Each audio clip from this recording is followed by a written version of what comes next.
Dihidangkan kepadaku beberapa potong roti. Tiba-tiba datang burung gagak menyambar roti, satu potong dari roti itu. Habis sambarnya terbang lagi burung gagak. Ujar Ibrahim bin Adham, aku merasa takjub. Ada apa burung gagak? Aku ikuti burung gagak itu. Sekalinya burung gagak itu turun di suatu semak-semak. Turun di sana. Aku datangi ke sana. Sekalinya di sana ada manusia yang terpasung, yang terikat kedua tangannya. Burung gagak itu yang memberi makan kepada manusia itu. Nah, yang demikian ini adalah diatur, dirancang oleh Tuhan yang namanya Ar-Rahman. Siapa yang bisa menyelamatkan manusia di tengah hutan? Seorang pun tidak ada yang tahu. Tapi Allah memberikan ilham kepada burung gagak. Ambil itu roti, antar ke laki-laki yang dipasung itu, beri makan dia. Nah, ini Ar-Rahman, kasihnya Allah kepada manusia itu. Dengan cara yang demikian, yang tidak akan bisa dilakukan oleh manusia seperti yang demikian itu. Misalnya kita nyuruh burung ambil itu, kita beri makannya ke sana. Ada yang bisa, kada bisa. Itu hanya Ar-Rahman. Nah, kemudian disambung oleh Imam Fakhrul Razi dalam bab Ar-Rahman itu apa yang dikisahkan oleh Zunnun al-Misri, salah seorang yang dikenal waliullah di Mesir, yang wafat pada tahun 179 Hijriah. Ujar Zunnun al-Misri, aku berjalan ke sungai Nil. Begitu aku sampai di sungai Nil, ada kala yang besar berjalan cepat. Kala. Aku iringi. Kemana kala itu berjalan cepat? Sekalinya si kala ini berjalan cepat menuju bibir sungai Nil. Di sana ada seekor kuduk. Seekor kuduk. Lalu si kala itu naik ke belakang kuduk. Kuduk berjalan di sungai. Aku ambil jukung, kapal kecil. Aku iringi. Kemana kuduk tadi membawa kala. Terus diiringi. Sampai ke seberang. Si kala tadi turun dari belakang kuduk, berjalan cepat. Aku iringi, kemana kala itu berjalannya. Ternyata sampai ke sebuah pohon besar. Di sana ada manusia, seorang laki-laki yang sedang tidur. Dan di dekat laki-laki itu ada ular yang mau menerkam, menggigit si laki-laki itu. Ternyata ada ular. Nah, si kala ini datang ke situ berkelahi dengan ular. Kala menggigit ular, ular menggigit kala, mati keduanya. Fasalimar rajulun naim, laki-laki yang tidur tadi selamat. Nah, selamat dari gigitan ular itu. Nah, rancangan seperti ini adalah Ar-Rahman. Siapa yang bisa melakukan seperti itu? Ar-Rahman, luar biasa. Nah, jadi Ar-Rahman itu artinya yang memberikan kasih yang tidak bisa dilakukan oleh seorang hamba juga pun.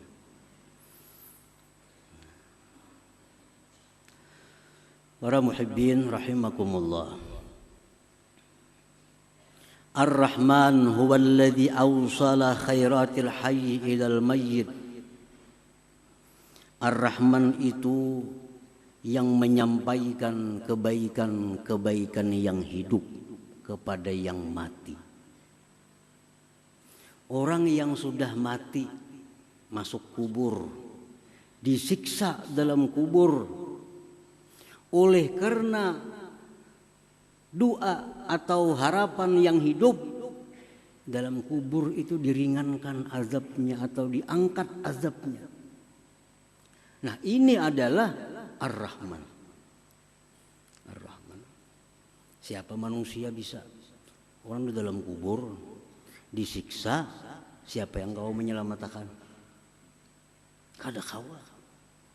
Tapi orang yang dalam kubur itu disiksa, akhirnya diringankan siksanya, bahkan bisa diangkat. Itu adalah pekerjaannya Ar-Rahman ini.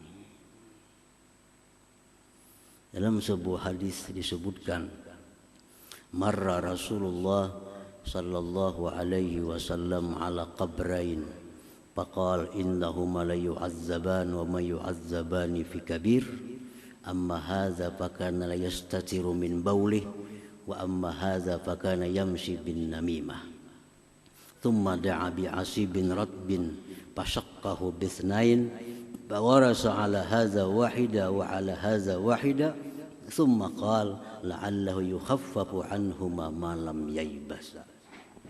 Rasulullah SAW lewat di kota Madinah, ada dua kubur.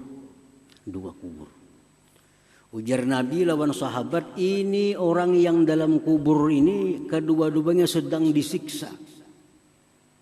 Nabi tahu hal-hal yang alam malakut.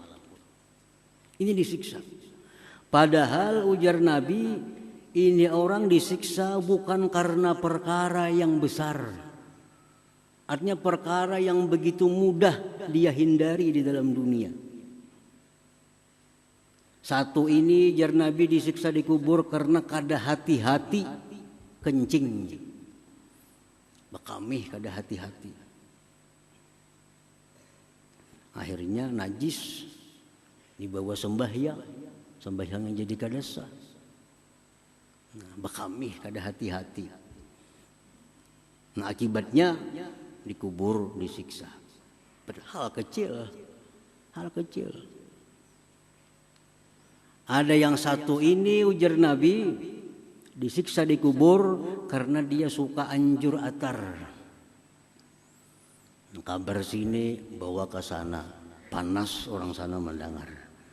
Bawa lagi ke sini, panas pulang orang sini mendengar. Jadi orang kada bertaguran. Jadi bahwa gara-gara ini. Nah, ini orang dalam dunia hidupnya itu dikubur, disiksa aja Nabi, disiksa. Lalu Rasulullah SAW mengambil pelapah kurma yang masih basah. Sidin belah dua pelapah kurma itu, sidin tanam satu kubur di sini, sebelahnya di sini. Ujar Nabi, selama ini pelapah kurma ini masih basah, yang dalam kubur diringankan azabnya. Diringankan azabnya. Selama pelapah kurma ini masih basah, yang di dalam kubur diringankan azabnya. Nah, ini Ar-Rahman. Ar-Rahman.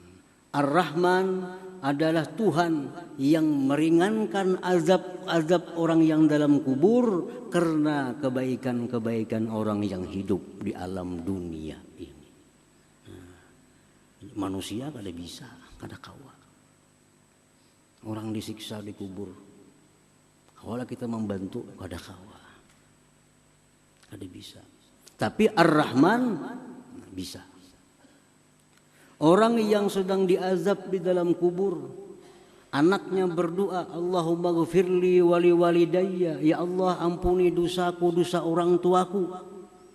Ya Allah bangkitkan dia, azab, hilangkan azabnya dalam kubur. Ini anak yang saleh berdoa kepada Allah, Allah kabulkan doanya. Akhirnya ibu bapaknya dalam kubur yang disiksa, jadi diringankan siksanya atau diangkat siksanya. Inilah Ar-Rahman itu.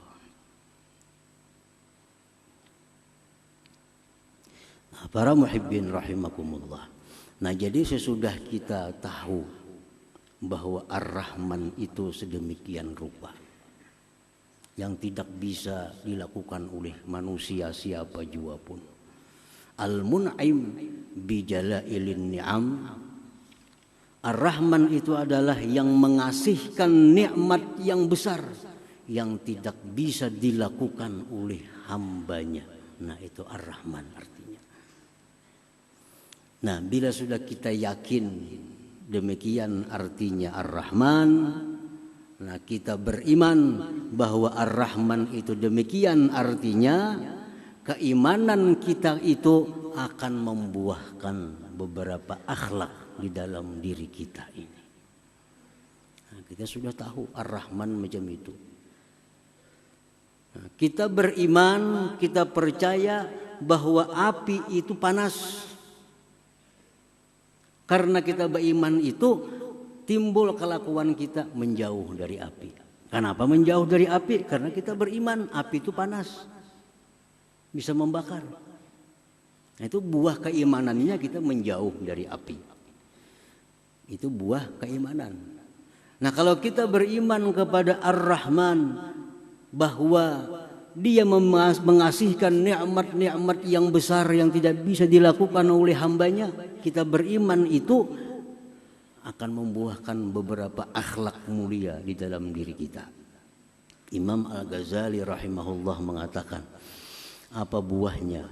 Ayyarhama ibadallah al-ghafilin fayasrifuhum an tarikil ghaflah ila Allah azza wa jalla bil wa'zi wan nushi bi tarikil lutfi dunal unf wa ay yanzura ila al-usad bi 'ainir rahmah la bi 'ainil izra wa ay yakuna kullu ma'siyatin tajri fil 'alam ka musibatin lahu bi nafsihi fala ya'lu bi izalatiha bi qadri wus'ihi rahmatan lidzalikal 'asi ay yata'arrada li sakhatillah wa yastahiqqal bu'da min jiwari. Orang yang beriman kepada Ar-Rahman, satu, dia akan menyayangi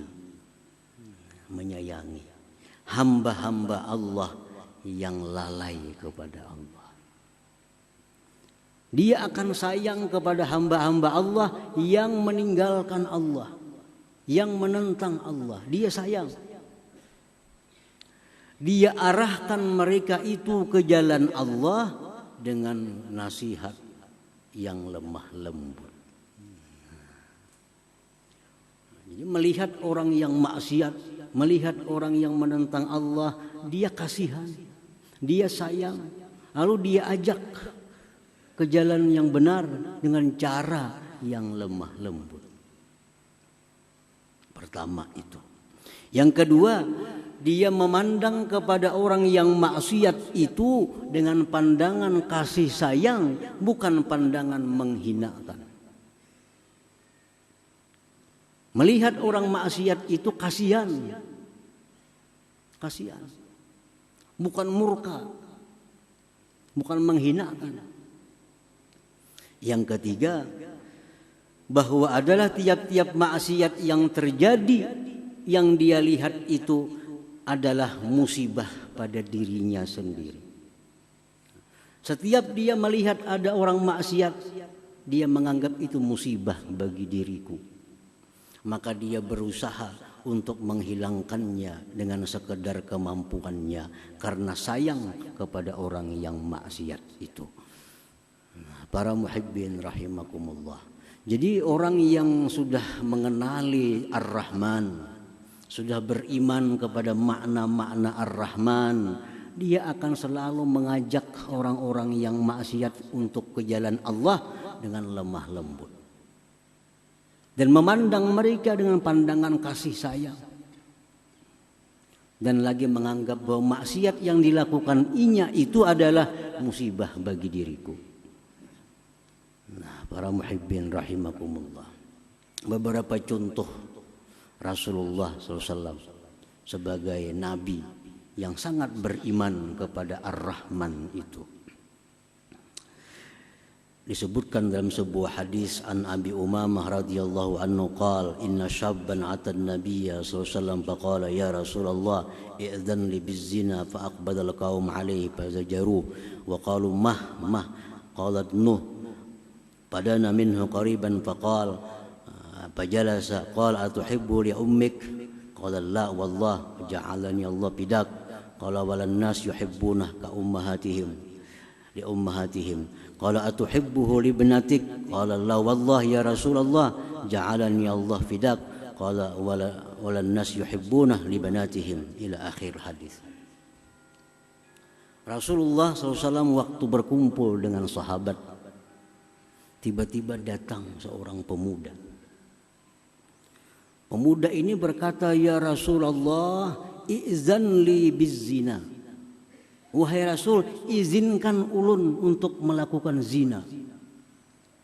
Sahabat takjub, siapa ini? Ada anak memukul, ada yang marah. Di hadapan Rasulullah, minta izin hendak minta bulihakan bezina. Apa ujar Nabi? Beparak sini kan. Beparak sini. Beparak si laki-laki tadi. Ujar Nabi, ikam hakunlah. Ikam maulah mama ikam tu dizinahi orang. Kada wahai Rasulullah. Kada hakun mau dizinahi orang. Ujar Nabi, orang lain pun kada hakunnya mamanya dizinahi orang. Ikam maulah jar Nabi anak ikam putri ikam dizinahi orang maulah. Kada hakun. Maginnya anak dizinahi orang. Jar Nabi orang-orang pun kada hakun anaknya itu dizinahi orang.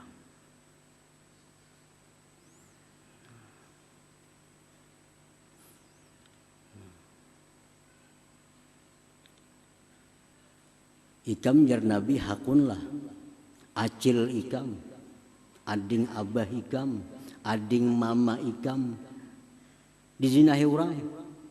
Kada hakun wahai Rasulullah. Jar Nabi orang gin kada hakun juga.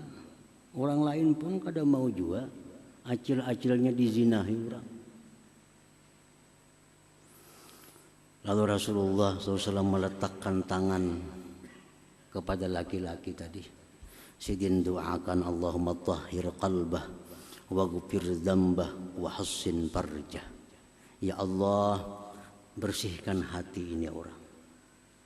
Ampuni dosanya, pelihara kemaluannya.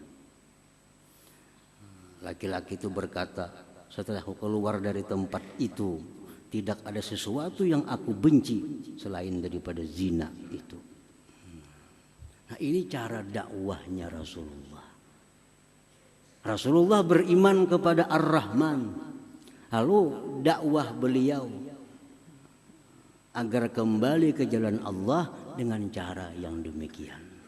Dengan cara yang lemah lembut dan cara mendoakan mereka agar dapat petunjuk, dapat hidayah oleh Allah Subhanahu wa taala. Demikian pula kita dakwah kita terutama dengan anak-anak kita, keluarga kita. Ya dakwah kita demikian. Kita ajak mereka dengan jalan yang lemah lembut agar mereka lurus. Jangan lupa mendoakan mereka. Doakan mereka agar selalu di jalan yang lurus. Para muhibbin rahimakumullah. Dikisahkan tentang seorang waliullah yang bernama Ma'ruf Al-Karhi yang wafat di abad 200 di kota Baghdad.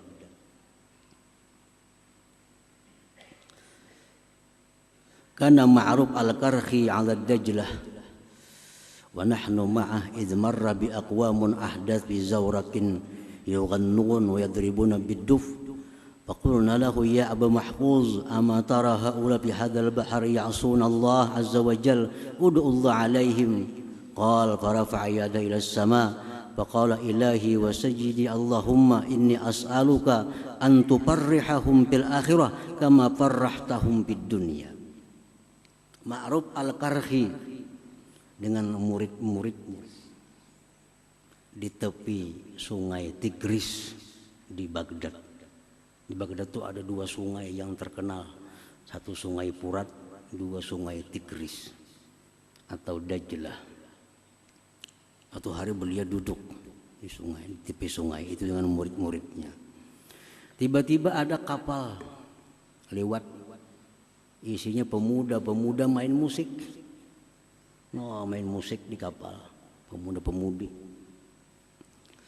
Ujar murid-muridnya, wahai Syekh, doakan dan tenggelam kapal itu. Ini maksiat di tengah sungai nangka ini. Lalu Ma'ruf Al-Qarhi mengangkat tangannya ke langit. Beliau berdoa, ya Allah, wahai Tuhanku, aku minta kepada Engkau bahwa Engkau gembirakan mereka itu nanti di akhirat, sebagaimana Engkau gembirakan mereka itu di dunia. Ya Allah, gembirakan mereka itu di akhirat, sebagaimana Kau gembirakan mereka di alam dunia ini. Bawa jenah murid, kenapa doakah itu pian? Ini muridnya hendak supaya tinggalam kapal itu terbakar ke apa kata. Kalinya doa sidin kayak itu. Ya Allah, hamba minta kepada Engkau itu orang-orang yang rami memusik, begambus, begitu macam-macam. Gembirakan mereka di akhirat nanti, sebagaimana Kau gembirakan mereka di dalam dunia. Nah, ujar Syekh Ma'ruf Al-Qarhi, kalau mereka itu digembirakan Allah di akhirat, surga berarti diberi Allah tobat dalam dunia ini. Kada main musik lagi kena inya. Nah ini Ma'ruf Al-Qarhi mencontoh Ar-Rahman. Ar-Rahman. Artinya melihat orang-orang yang lalai kepada Allah, lalu mengajak mereka dengan jalan yang lembut, dengan jalan penuh kasih sayang, dan mendoakan mereka yang baik kepada Allah Subhanahu wa ta'ala. Nah, hadirin hadirat yang dimuliakan Allah Subhanahu wa ta'ala. Nah, mudah-mudahan kita dapat beriman kepada nama Allah yang kedua Ar-Rahman, dan iman kita itu dapat membuahkan akhlak seperti tadi. Nah, para ulama ahli hikmah mengatakan, untuk mempermudah, mempercepat bagaimana keimanan kita itu kepada Ar-Rahman cepat berbuah seperti tadi. Alangkah baiknya setiap habis sembahyang 5 waktu membaca Ya Rahman 100 kali. Ya Rahman, Ya Rahman, Ya Rahman, Ya Rahman, Ya Rahman, Ya Rahman, Ya Rahman, Ya Rahman. Nah, maka dengan berkah bacaan itu setiap sembahyang 5 waktu, habis sembahyang baca 100, maka kita akan diberi Allah akhlak di mana kita bisa melihat orang yang maksiat itu dengan pandangan kasih sayang, dan kita bisa mengajak mereka ke jalan Allah dengan jalan yang lemah lembut, dan kita akan diberi Allah kedudukan yang mulia di sisi Allah Subhanahu wa ta'ala. Ya Rahman 100 kali sesudah sembahyang 5 waktu. Itu yang dikatakan oleh sebagian